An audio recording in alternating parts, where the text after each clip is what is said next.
Hai teman-teman, di sini saya akan membahas sedikit mengenai mata kuliah Prinsipal Mikroekonomik pada bab 2 yaitu permintaan, penawaran, dan equilibrium.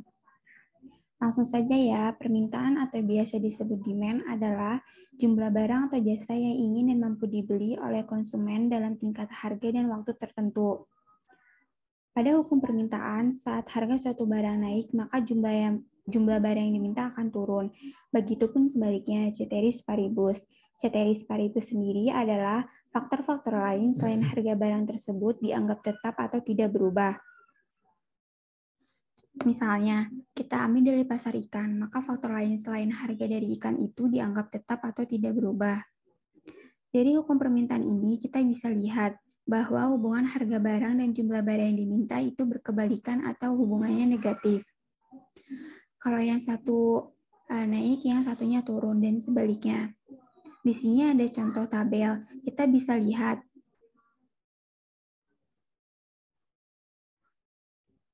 Di sini ada contoh tabel. Kita bisa lihat pada harga barang semakin naik dan pada jumlah barang yang diminta semakin turun. Hubungan yang negatif ini kalau kita gambarkan ke dalam kurva akan seperti ini. Titik-titik ini diambil dari hubungan yang ada di tabel, lalu disambung menjadi kurva permintaan. Simbolnya yaitu D. Jika kita lihat kurva ini bentuknya menurun dari kiri atas ke kanan bawah. Bentuk kurva menurun ini disebut dengan downward slope, di mana downward slope ini menunjukkan hubungan negatif antara harga barang dan jumlah barang yang diminta. Oh iya teman-teman, jika kita ingin membuat kurva, kita harus tahu sumbu X dan Y-nya terletak di mana. Berlaku untuk kurva permintaan dan penawaran. Pada sumbu X terdapat pada garis horizontal atau jumlah barang yang diminta, simbolnya Q. Di sini ada D-nya karena permintaannya itu demanded. Lalu sumbu Y terdapat pada garis vertikal atau harga barang dengan simbol P. Ini berlaku juga untuk kurva penawaran ya. Pada hukum permintaan, jumlah barang yang diminta itu tidak sama dengan permintaan. Jumlah barang yang diminta biasanya simbolnya QD atau quantity demanded. Pada permintaan simbolnya D atau demand. Pada jumlah barang yang diminta hanya satu faktor yang dipengaruhi, yaitu jumlah barang itu sendiri. Pada permintaan, faktor itu ada banyak, yaitu harga barang lain, pendapatan, selera, konsumen, dan lain-lain. Pada jumlah barang yang diminta, karena cuma harga yang mempengaruhi, maka terdapat pergerakan sepanjang kurva permintaan. Kurvanya pun cuma satu, sedangkan pada permintaan, faktor itu ada banyak, maka terdapat pergeseran kurva permintaan. Kurva permintaan sendiri adalah kurva yang menghubungkan titik potong antara harga barang sumbu Y dan jumlah barang yang diminta sumbu X. Pada kurva ini memiliki kemiringan atau gradien. Perbedaan yang tadi bisa dihubungkan pada kurva yang terdapat di slide kedua. Titik ini bisa kita simbolkan dengan huruf. Jika dilihat dari titik A ke D terjadi penurunan atau perubahan. Nah, ini disebut dengan pergerakan sepanjang kurva permintaan. Tidak ada yang berubah dari kemiringan, posisi, dan lain-lain. Yang berubah hanya titik posisi saja. Perubahan ini karena harga barangnya berubah, turun, ataupun naik yang menyebabkan quantity demanded-nya berubah. Kurvanya pun tetap stay di situ. Nah, jika kurvanya bergeser ke kanan, dari D ke D1, dan dari D ke D2, ini disebut dengan pergeseran kurva permintaan. Jadi adanya kurva permintaan ini, kalau bergeser ke kanan, maka jumlah permintaannya bertambah. Kalau bergeser ke kiri, jumlah permintaannya berkurang. Bertambah atau berkurangnya ini terjadi karena faktor yang mempengaruhi. Faktor ini antara lain adalah 1. Pendapatan konsumen. Hubungan pendapatan konsumen ini bisa positif atau negatif, tergantung barangnya. Pada barang normal, hubungannya positif karena pendapatan seseorang naik, otomatis dia bisa mengkonsumsi atau membeli barang sehingga permintaannya meningkat. Pada barang inferior, hubungannya negatif. Contohnya, pada anak kos, mereka akan membeli mie instan jenisnya apapun itu sesuai selera mereka. Mie instan ini masuk ke barang inferior karena Kalau uang jajan anak kos ini meningkat atau pendapatan meningkat, mereka akan membeli makanan lain. Misalnya, beli makanan dirasut kayak nasi bakar, terus kue tiaw, ataupun yang lainnya. Jadi permintaan mie instannya turun. Contoh lainnya pada sendal jepit. Biasanya kita membeli sendal jepit biasa. Jika memiliki uang lebih, kita akan membeli sendal jepit yang memiliki model bagus dan harganya lebih mahal. Kedua, harga barang lain yang berhubungan. Sama bisa positif atau negatif terhadap permintaan. Tergantung jenis barangnya. Yaitu pada barang substitusi. Barang substitusi sendiri adalah barang yang dapat menggantikan barang satu sama lain. Contohnya pada masker medis dan kain. Hubungan di sini positif karena harga masker medis naik, permintaan masker kain pun ikut naik. Contohnya waktu awal corona, tiba-tiba masker medis naik karena orang-orang tiba-tiba banyak membeli, persediaan pun berkurang. Pada saat yang bersamaan, harga pun melonjak sangat tinggi. Akhirnya, orang-orang mengalihkan ke masker lain, yaitu masker kain. Maka jumlah permintaan masker kain pun ikut naik. Jika barangnya komplementer, hubungannya negatif. Barang komplementer ini adalah barang yang saling melengkapi. Barang ini susah, tidak bisa bekerja jika tidak ada barang lain. Contohnya, DVD player dan DVD. Gak mungkin DVD player dapat dibeli kalau nggak ada DVD atau kasetnya. Jika harga naik, maka permintaan satunya pun turun. Karena antara DVD player dan DVD sifatnya sama, dipakai bareng-bareng. Yang ketiga, selera konsumen. Hubungan ini biasanya positif. Selera ini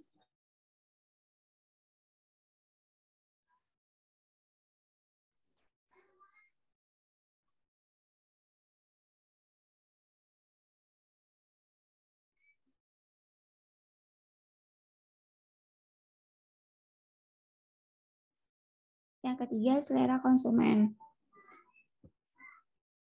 Hubungan ini biasanya positif. Selera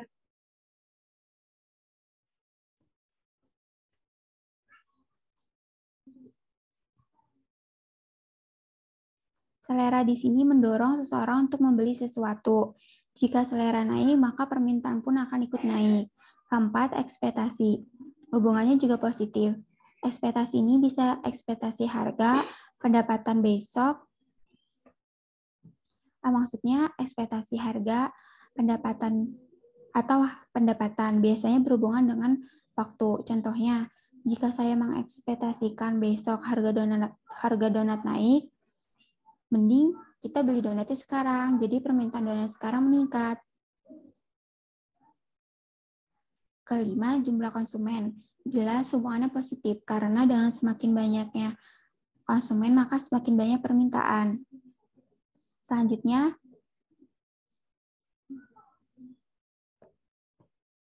Selanjutnya penawaran atau supply. Ini adalah jumlah barang atau jasa yang ingin dan mampu dibeli oleh konsumen dalam tingkat harga dan waktu tertentu. Pada hukum penawaran, saat harga suatu barang naik, maka jumlah barang yang ditawarkan akan naik. Begitupun sebaliknya, ceteris paribus. Ceteris paribus sendiri adalah faktor-faktor lain selain harga barang tersebut dianggap tetap atau tidak berubah. Ini berbeda dengan hukum permintaan sebelumnya. Dari hukum penawaran ini kita bisa lihat bahwa hubungan harga barang dan jumlah barang yang ditawarkan hubungannya positif. Di sini ada tabelnya. Pada harga barang itu meningkat dan jumlah barang yang ditawarkan pun meningkat. Dengan semakin tingginya harga barang, si penjual pasti akan membeli lebih banyak. Kalau harga barang yang menurun, maka si penjual akan mengurangi jumlah barangnya. Jika dimasukkan ke dalam kurva, ini berbeda dengan kurva permintaan.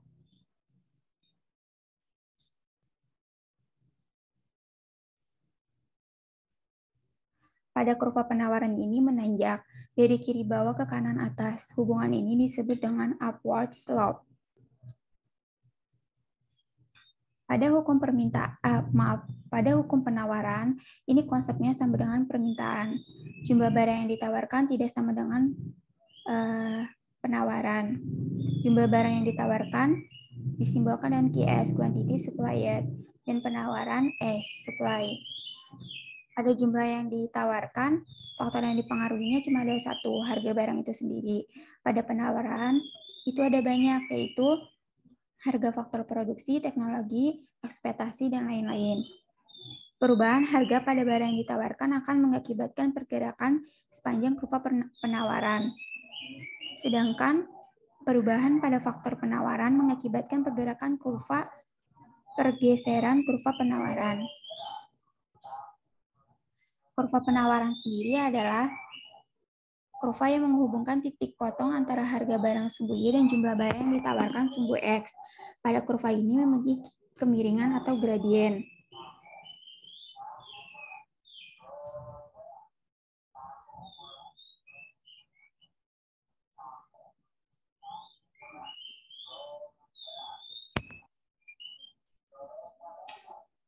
Jika dari titik A ke D, maka disebut pergerakan sepanjang kurva penawaran.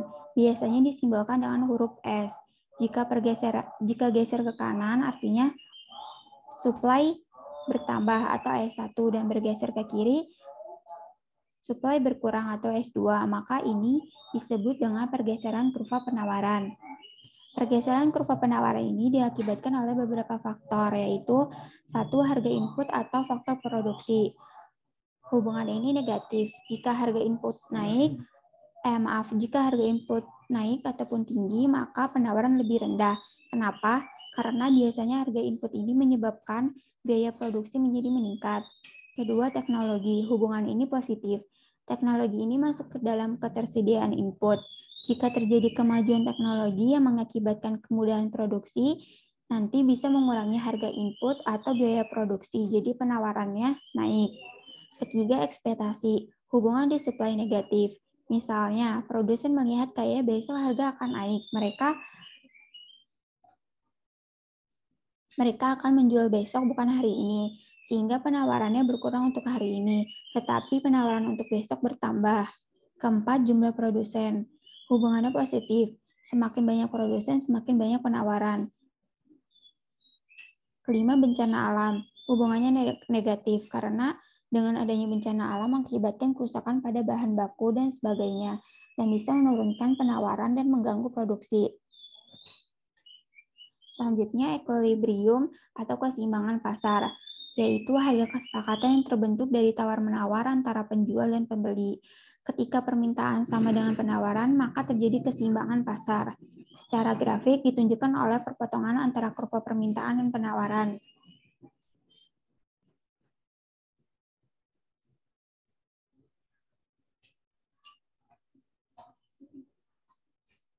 Ini tadi sumbu Y-nya harga barang atau P, dan X-nya jumlah barang atau Q. Ini kurva demand, dan ini kurva supply, dan ini kurva demand-nya. Kita lihat kurva demand dan supply ini berbeda ya. Ini kebalikan, yang satu naik dan yang satu turun, dan akhirnya terjadi perpotongan di sini. Titik perpotongan ini disebut dengan equilibrium atau keseimbangan pasar. Simbolnya dengan huruf E. Pada titik equilibrium ini, harga pada permintaan sama dengan harga pada penawaran. Contohnya, pada harga 2.000, inilah yang disebut dengan harga equilibrium.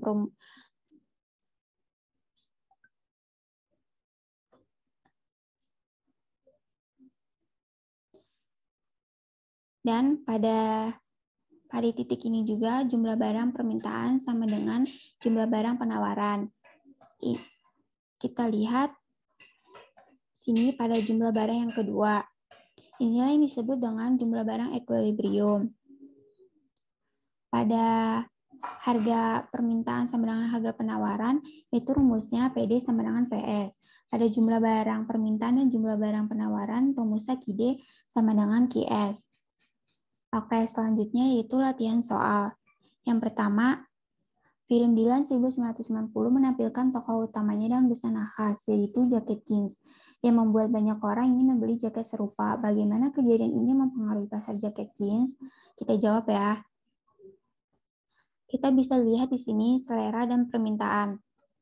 Kenapa? Dengan adanya film ini, selera masyarakat menjadi meningkat terhadap pembelian jaket yang dipakai si Dilan, sehingga selera mempengaruhi permintaan. Hubungan ini positif. Selera akan naik, maka permintaan akan naik juga. Kalau digambarkan dalam kurva, terdapat titik keseimbangan pasarnya.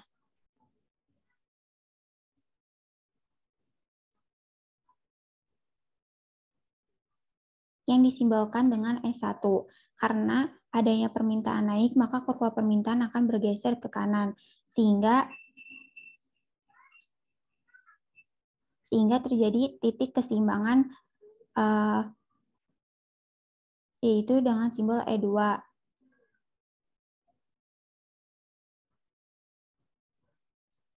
Kita lihat di E2, price yang pertama dan price kedua itu naik, dan Q1 ke Q2-nya itu pun juga meningkat. Di sini dapat disimpulkan bahwa pada kejadian ini maka terjadi pada pasar jeans harganya meningkat dan jumlah barangnya meningkat. Soal yang kedua, terjadi kebakaran yang merusak kebun kelapa sawit sehingga terjadi penurunan jumlah panen dan harga kelapa sawit melonjak. Bagaimana kejadian ini mempengaruhi pasar minyak kelapa sawit? Ayo kita jawab. Kita tahu bahwa kelapa sawit adalah salah satu bahan baku dari minyak kelapa sawit. Dengan adanya kebakaran kelapa sawit ini jadi gagal panen, akhirnya jumlah kelapa sawit berkurang dan harganya meningkat. Otomatis biaya produksi atau harga input dana harga input ini mempengaruhi penawaran. Yang terpengaruh produsen minyak kelapa sawit.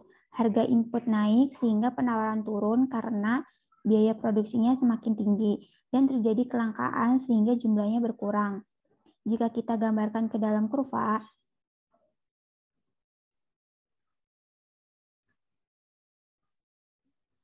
sama ya kurvanya dengan nomor 1. Ini titik keseimbangannya nih. Ini disimbolkan dengan S1. Karena adanya pengurangan penawaran, maka supply bergeser ke kiri.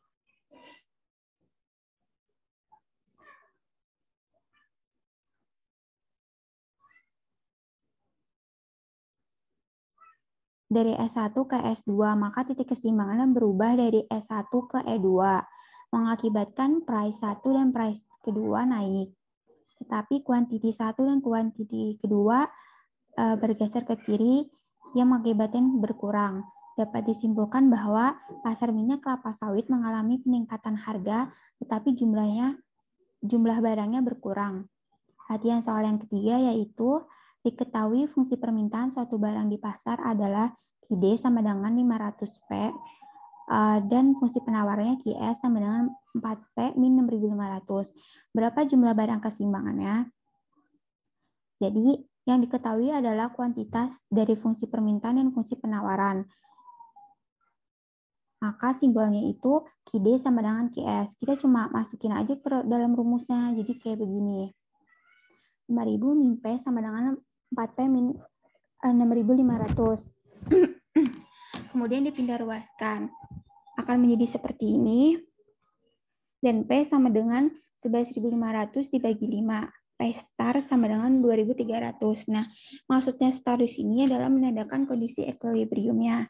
Dari hasil ini kita masukkan ke dalam yang diketahui di dalam soalnya. Kita ngambil dari fungsi permintaan. QD sama dengan 5.000 min P. QD sama dengan 5.000 dikurang 2.300. Maksudnya Q star sama dengan 2.700. Jadi harga barangnya yaitu 2.300 dan jumlah barangnya 2.700. Latihan soal yang keempat. Suatu barang sewaktu dijual sebesar Rp30. Terdapat permintaan 200 unit. Ketika harga jual barang tersebut naik sebesar 20 unit, 20 rupiah, perbedaan menjadi 100 unit. Tentukan fungsi permintaan. Jawab. Kita di sini harus menulis diketahuinya apa saja. P1 30, P2-nya 20 tambah 30 hasilnya 50 karena terjadi peningkatan naik. Di sini tersebut naik. Q1 200 dan Q2-nya 100. Kita menggunakan rumus P min P1 per P2 min P1 sama dengan Q min Q1 per Q2 min Q1. Kita tinggal masukkan ke dalam rumus. Jadinya akan seperti ini. Nah, jangan lupa untuk dikali silangkan. P min 30 dikali 100 min 200, Q 200 dikali 50 min 30. Nah, 100 dikurang 200 ini kan hasilnya min 100. Kita kalikan ke P dan min 30. Hasilnya akan min 100 P plus 3000. Sama dengan 50 dikurang 30, hasilnya 20. Kita kalikan ke Q dan min 200, hasilnya 20 Q min 4000. Tinggal kita pindah ruaskan akan seperti ini. Hasilnya akan seperti ini. Dan Q-nya sama dengan min 100P plus 7000 per 20. Q-D-nya, kenapa D? Karena kan permintaan. Yaitu min 100P dibagi 20 hasilnya min 5P, 7000 dibagi 20 hasilnya 350. Jadi Q-D-nya min 5P plus 350 atau 350 min 5P. Kemudian kita masukkan, maksudnya kita mencari price-nya. Min 100P plus 7000 sama dengan 20 Q. Kita pindah ruaskan karena mencari P, jadi Q-nya yang kita gunakan. Akan menjadi seperti ini. Dan P-nya adalah 20 Q min 7000 per min 100. P-nya sama dengan min 1 per 5 Q plus 70 atau 70 min 1 per 5 Q. Latihan kelima, saat harga suatu barang 7.000, penawaran dilakukan sebesar 5.000 unit. Saat harga barang itu 14.000, penawaran naik menjadi 6.000. Tentukan fungsi penawarannya. Yang diketahui, P1 7.000, P2 14.000, Q1 5.000, dan Q2-nya 6.000. Rumusnya sama, kita menggunakan rumus yang sebelumnya. Jadi tinggal kita masukkan aja. P min 7.000 per 14 dikurang 7.000, Q min 5.000 per 6.000 dikurang 5.000. Kita kali silangkan akan menjadi seperti ini. Kalau sudah dikali silangkan, si 6.000 dan 5.000-nya dikurang, akan menjadi hasilnya 1.000. Kita kalikan ke P dan min 7.000. Hasilnya 1.000 P dikurang 7 juta. Sama juga yang ruas kanan juga sama caranya dengan ruasan kiri. Jadi P min 7Q sama dengan 28 juta. PS karena penawaran supply, jadi kita pakai simbol S atau PS. PS sama dengan 7Q plus 28 juta. Oh iya, untuk yang P min 7Q ini dapatnya dari karena ruas kanan dan kiri bisa dibagi, jadi kita bagi. Nolnya kita coret aja yang 3, jadinya P min 7Q, yang 35 juta ini kita kurang dengan 7 juta.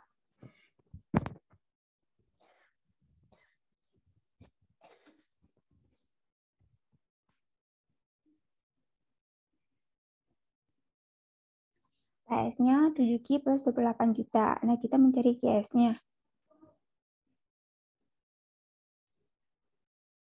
28 juta dibagi 7 min P. QS-nya 4.000 min P.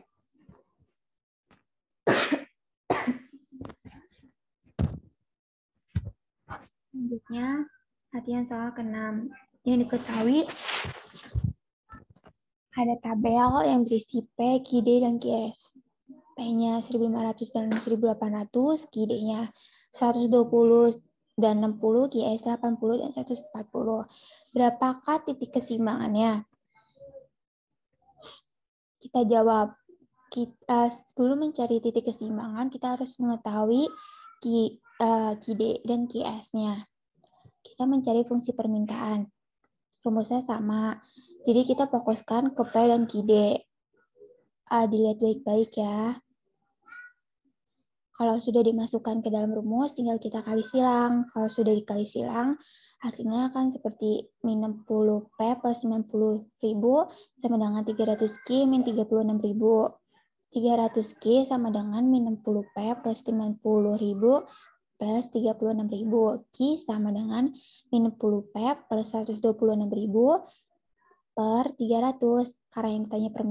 Karena kita mencari permintaan, maka QD sama dengan min 0,2P plus 420.